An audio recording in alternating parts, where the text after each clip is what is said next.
Now today topic is Betatron. What is Betatron? When charged particles are accelerated. कौन से charged particle? Electron are accelerated in Betatron. In case of cyclotron, electrons are not accelerated, but in case of Betatron, electrons are accelerated to high energy. कितनी high energy पर? About 300 mega electron volt. ठीक है, तो betatron mainly किसे बोला गया है? जहां पे बीटा पार्टिकल्स जो हैं फास्ट मूविंग इलेक्ट्रॉन्स हो, और ये फास्ट मूविंग इलेक्ट्रॉन अगर इस डिवाइस से एमिट होंगे या इस डिवाइस से ऑब्टेन हुए तो उसे हम बोलेंगे बीटाट्रॉन. अब बीटाट्रॉन दो प्रिंसिपल पे वर्क करता है. कौन से दो प्रिंसिपल है? फर्स्ट, या तो इलेक्ट्रिक फील्ड, या तो जो चार्ज पार्टिकल एक्सलरेट हो रहे हैं वो पास हो जाए इलेक्ट्रिक फील्ड में से, तो charge particle means electron accelerate करना स्टार्ट कर देंगे. ठीक है, तो electrons are accelerate with the help of electric field which is produced by magnetic field change. यहाँ मैग्नेटिक फील्ड जो चेंज होगा, ये मैग्नेटिक, कौन से मैग्नेटिक फील्ड की बात कर रहे हैं हम? नॉन यूनिफॉर्म मैग्नेटिक फील्ड की. जब भी मैग्नेटिक फील्ड अप्लाई करेंगे तो इलेक्ट्रॉन्स सर्कुलर ऑर्बिट में रिवॉल्व करते हैं, और जो सर्कुलर ऑर्बिट में रिवॉल्व करेंगे तो मैग्नेटिक फील्ड चेंज होगा, तो इट मींस क्या? इंड्यूस ईएमएफ प्रोड्यूस होगा. अब मैग्नेटिक फील्ड चेंज होने के हमारे पास दो कंडीशन है. फर्स्ट कंडीशन हम बात करेंगे electromagnetic induction. According to Faraday law, magnetic field अगर चेंज होगा तो इलेक्ट्रोमैग्नेटिक इंडक्शन बेस पर it means electrons are accelerated. Second condition is Lorentz force. It means magnetic field change तो electrons move in circular orbit. यहाँ construction देख लेते हैं betatron की. कंस्ट्रक्शन में आप क्या लिखेंगे कि एक हाईली इवैक्यूएटेड सर्कुलर ट्यूब है आपके पास, D. This is circular tube in definite shape, जो किसकी बनी हुई होती है? ग्लास की. और इस डेफिनेट शेप को हमने इलेक्ट्रोमैग्नेट में कहाँ प्लेस किया है? पोल पीसेस. इस शेप में पोल पीसेस में, इलेक्ट्रोमैग्नेट में. ठीक है, एसी के साथ कनेक्ट किया है. अब देखिए P1 P2 कनेक्टेड है. P1 P2 ये प्राइमरी कॉइल और सेकेंडरी कॉइल की तरह वर्क करेंगे यहाँ पर. तो सेकेंड जो डायग्राम है इसमें हमारे पास इसमें क्या दिया हुआ है कि इलेक्ट्रॉन्स जो है वो सर्कुलर ऑर्बिट में मूवमेंट कर रहे हैं. ये मिडल वाली लाइन, ये जो डी है, ये जो आउटर और इनर वाला पार्ट है, ये है डेफिनेट शेप. इलेक्ट्रॉन्स जो मूव करेंगे स्टेबल ऑर्बिट के अंदर, मींस इसमें रेडियस कांस्टेंट हमने ली है. और इंजेक्टर यूनिट एक तरीके से सोर्स का काम करेगा जब इलेक्ट्रॉन्स प्रोड्यूस होंगे. इलेक्ट्रॉन जो प्रोड्यूस होंगे वो पास करेंगे इलेक्ट्रॉन गन में से, और इलेक्ट्रॉन गन में फिलामेंट है और फिलामेंट लगा हुआ है, और इस फिलामेंट की वजह से ये इलेक्ट्रॉन बीम जो होगी वो कहाँ पास करेगी? हीट होने की वजह से इस सर्कुलर ऑर्बिट में. इस, और यहाँ पे टारगेट है सेंटर पे, और एक टारगेट ये है. तो ये इलेक्ट्रॉन्स जब इनकी हाई एनर्जी हो जाएगी तो ये सेंटर पे फोकस होंगे मैक्सिमम पर, और उसके बाद मैक्सिमम से जब मिनिमम पर आएंगे तो ये सेकंड टारगेट, ये वाला जो है, इस टारगेट पर फॉल करेंगे. अब इसकी वर्किंग देख लेते हैं. वर्किंग में हम क्या देखेंगे यहाँ पर कि जो इलेक्ट्रॉन है वो ऑर्बिट के अंदर मूवमेंट कर रहे हैं, मतलब रेडियस कांस्टेंट है, नॉन यूनिफॉर्म मैग्नेटिक फील्ड के अंदर प्लेस कर रखा है, जिसकी वजह से क्या होगा? इंड्यूस ईएमएफ प्रोड्यूस होगा. यहाँ पे देखिए हमने इंजेक्टर यूनिट ली थी. यहाँ पे इंजेक्शन लिखा हुआ है, injection on side, electron beam अंदर मूवमेंट करेंगे. कब? जब आप इंजेक्टर यूनिट जो आपने लगाई थी, it means electron beam definite shape में एंटर करेंगे. ठीक है, और इसके अंदर जो हमने यूज किया है वो बैरियम ऑक्साइड का यूज किया है इस वैक्यूम चैम्बर में.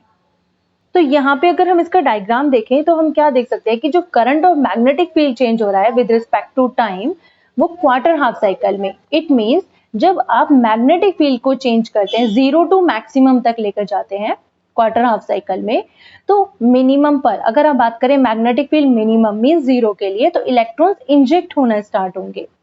लेकिन जैसे ही मैग्नेटिक फील्ड मैक्सिमम होगा तो यहाँ पे इलेक्ट्रॉन का इजेक्शन स्टार्ट होगा. और इलेक्ट्रॉन का जो इजेक्शन होगा, जब ये मैक्सिमम, मैंने अभी आपको बताया कि मैक्सिमम होने पर टारगेट 2 पर स्ट्राइक करेंगे.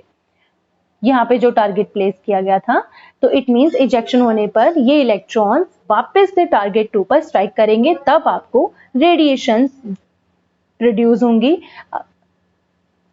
तो हम यहाँ पे कह सकते हैं कि मैग्नेटिक फील्ड कैसे इंक्रीज कर रहा है, 0 टू मैक्सिमम में, और इलेक्ट्रॉन बीम इंजेक्ट हो रही है। इंजेक्ट होने से क्या होगा कि इलेक्ट्रॉन तो सर्कुलर ऑर्बिट में मूव करेंगे, लेकिन कितने टाइम पीरियड में, 0 टू T/4 टाइम पीरियड में, मतलब मैग्नेटिक फील्ड 0 टू मैक्सिमम में। तो 0 टू मैक्सिमम में जो ये इलेक्ट्रॉन का रिवॉल्यूशन है ये कई बार एक्सक्लरेट हुआ है, मींस कई बार हो चुका है रिपीटेडली।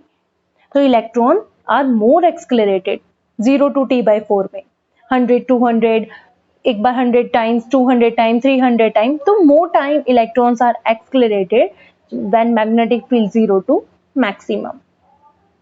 अब जब मैग्नेटिक फील्ड जैसे ही मैक्सिमम हुई तो इलेक्ट्रॉन बीम क्या होगा, बाहर निकलने स्टार्ट होंगे, टारगेट 2 पर स्ट्राइक करेंगे, और जिससे आपको क्या मिलेंगे, डिफरेंट डिफरेंट टारगेट पे, अगर जो भी टारगेट प्लेस रखा वहां पे रखा हुआ है तो रेडिएशंस मिलेंगी। वो डिपेंड करेगा, अगर यहाँ पर एटॉमिक नंबर लोअर होगा तो गामा रेज प्रोड्यूस होंगी, और हायर एटॉमिक नंबर होंगे तो एक्स रेज रेडिएशंस आपको मिलेंगी। अब इसका मैथमेटिकल रिलेशन हम देख लेते हैं। मैथमेटिकल रिलेशन क्या है, हमने देखा था कि इलेक्ट्रॉन कैसे मूव कर रहे हैं सर्कुलर ऑर्बिट में, ठीक है, और मैग्नेटिक फील्ड परपेंडिकुलर है, तो it means magnetic flux present होगा ऑर्बिट में।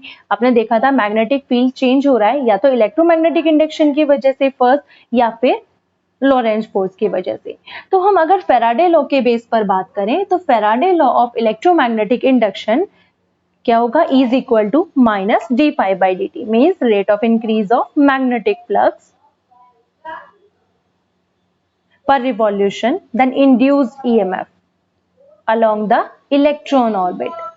तो वर्क डन कितना लगा यहाँ पे इलेक्ट्रॉन में, तो वर्क डन का formula charge into EMF। Charge क्या है यहाँ पे, इलेक्ट्रॉन, मतलब E इनटू EMF कितना इंड्यूस हुआ है, d phi by dt। तो माइनस E और minus d phi by dt, तो ये पॉजिटिव हो जाएगा, इसलिए वर्क डन कितना हुआ, plus E d phi by dt, work done on electron in 1 revolution.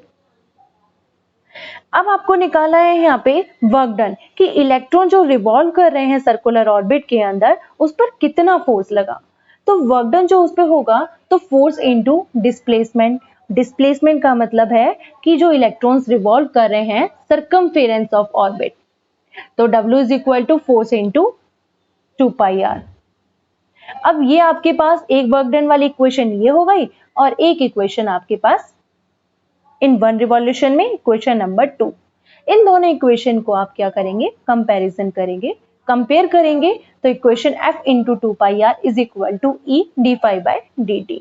तो यहां से आप कैलकुलेट करेंगे फोर्स, तो फोर्स की जो टर्म आई है E by 2 pi r into d phi by dt। जब इलेक्ट्रॉन रिवॉल्व कर रहे हैं सर्कुलर ऑर्बिट में, तो इसका मतलब क्या है, एनर्जी जो है इलेक्ट्रॉन की वो इंक्रीज होगी, तो इट मींस रेडियस भी इंक्रीज होगा। लेकिन हम यहाँ पे क्या ले रहे हैं कि रेडियस कांस्टेंट है सर्कुलर ऑर्बिट के अंदर, ठीक है, in case of perpendicular magnetic field on the orbit. तो यहाँ पे आप कंडीशन यूज कर सकते हैं, magnetic field force is equal to centripetal force.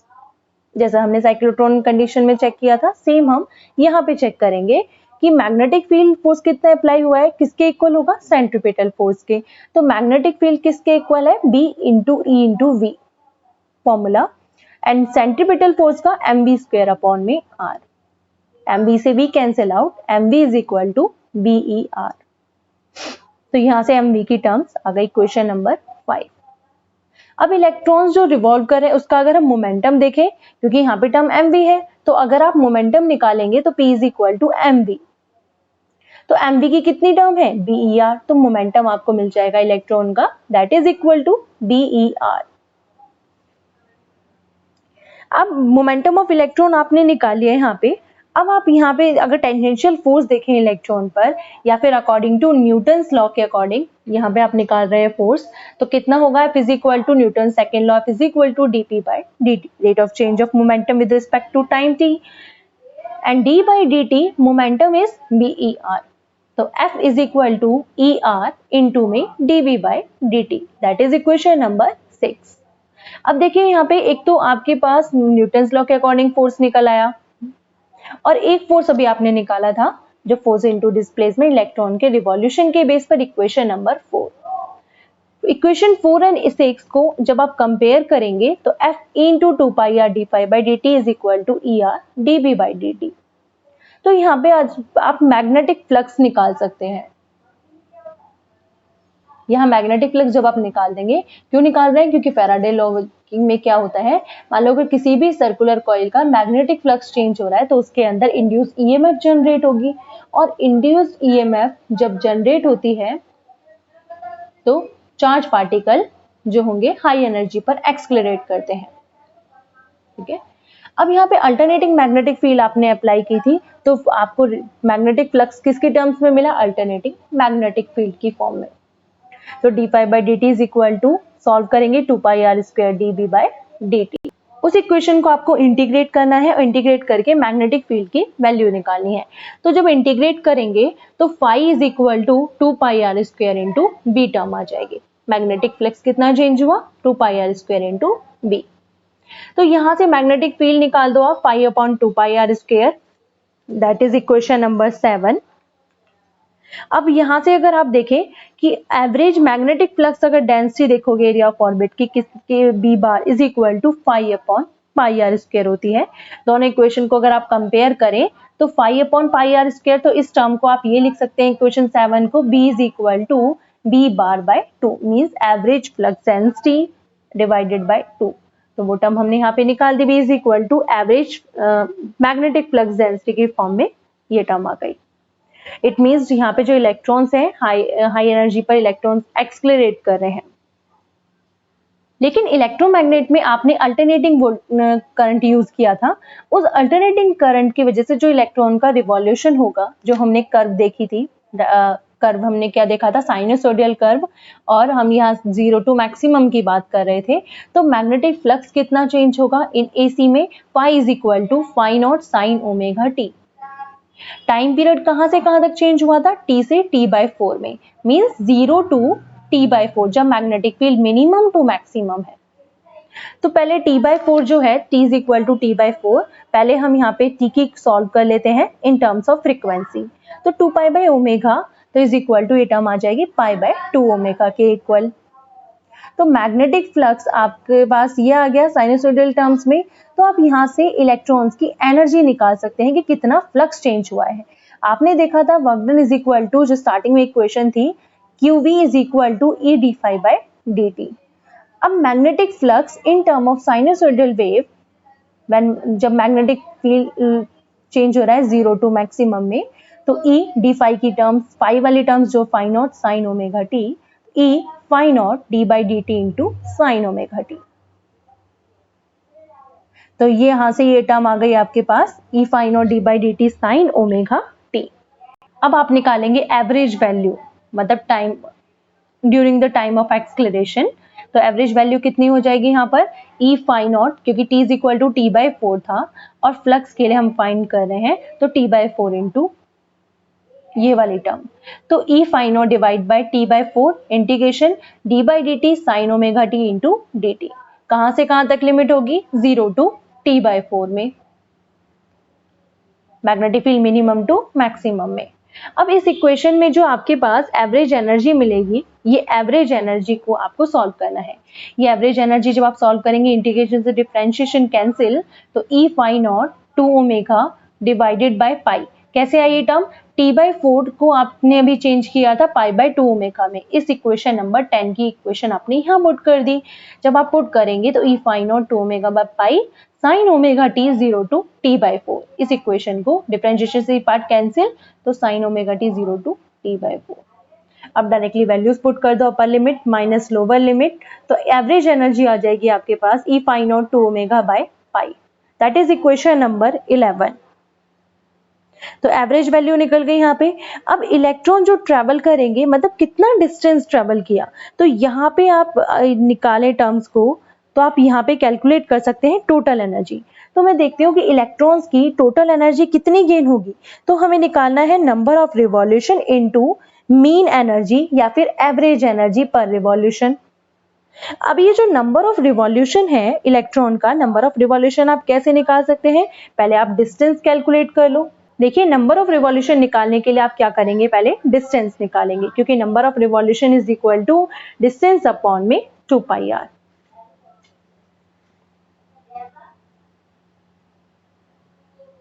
तो आपको डिस्टेंस चाहिए, डिस्टेंस निकाल सकते हैं speed into time, speed is c और टाइम पीरियड कितना होगा t/4। तो c पाई बाय t/4 की वैल्यू आई थी पाई बाय 2 ओमेगा, वो आपने यहाँ पुट कर दी, और d की वैल्यूज यहाँ पुट कर देंगे c पाई बाय 2 ओमेगा और बाकी टर्म एज इट इज। तो ये टर्म आ गई आपके पास number of revolution made by electron during this period, तो c/4 ओमेगा r।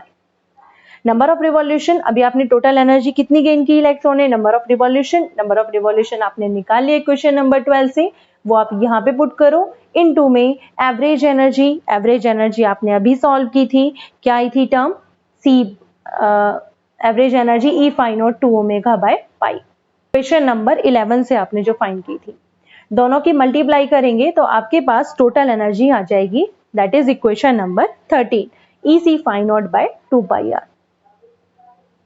अब एनर्जी आपके पास आ चुकी है कि इलेक्ट्रॉन के द्वारा कितनी एनर्जी गेन हुई है। अब आप यहाँ पे काइनेटिक एनर्जी भी निकाल सकते हैं। काइनेटिक एनर्जी मींस आप रिलेशन अगर मोमेंटम की टर्म्स में देखें, E is equal to p c, तो मोमेंटम कितना है यहाँ पर हमारे पास BER इनटू में C, जो स्टार्टिंग में हमने सॉल्व किया था। तो कितनी काइनेटिक एनर्जी गेन हुई इलेक्ट्रॉन की, टोटल एनर्जी इतनी, kinetic energy BER into C in tangentially. तो काइनेटिक एनर्जी किस पे डिपेंड करेगी, यहाँ पर एनर्जी गेन बाय इलेक्ट्रॉन, कितनी एनर्जी गेन हुई रेडियस और मैग्नेटिक फील्ड पर।